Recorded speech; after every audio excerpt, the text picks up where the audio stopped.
8:26 kagabi, batay sa CCTV footage na ito na nakuha ng Las Piñas Police, makikitang kumana ng itim na sakyang lulan ang 43 anyos na si Carl Fortun, misis ng high-profile lawyer na si Raymond Fortun.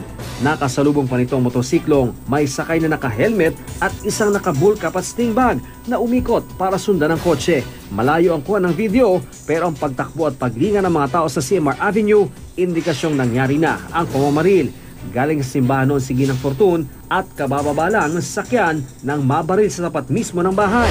Malaking matutulong yan kasi may description tayo kung nasuot ng tao, ng motor. Tapos yung may nakastrap siyang bag. More or less, makukompare natin yun sa lahat ng pumasok na motorsiklo sa subdivision. Medyo napatingin sa akin yung yung dalawa. Yung dalawang magkakasa motor. Yung suspect. Ngayon, tapos umabante ako. Pag abante ko, biglang may narinig ako na putok.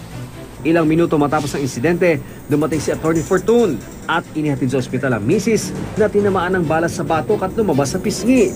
Napaluha pa siya habang kinikwento sa amin ang sinabi ng kanyang misis na handa raw niyang isakripisyo ang buhay para sa pinakamamahal na mister.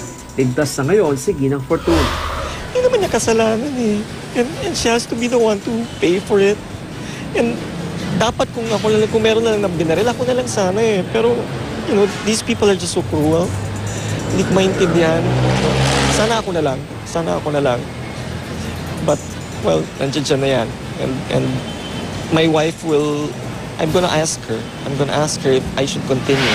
Kumbinsido si Atty. Fortun na siya at di ang misang target ng mga suspect at may kaugnayan daw ito sa kanyang trabaho. Kilalang abogado at maraming hawak na sensitibong kaso si Fortun, kabilang robbery extortion case umano ng ilang pulis sa Central Luzon at ang advokasya niya laban sa PIDAP at DAP. Ako si Ian Cruz, ang inyong saksi.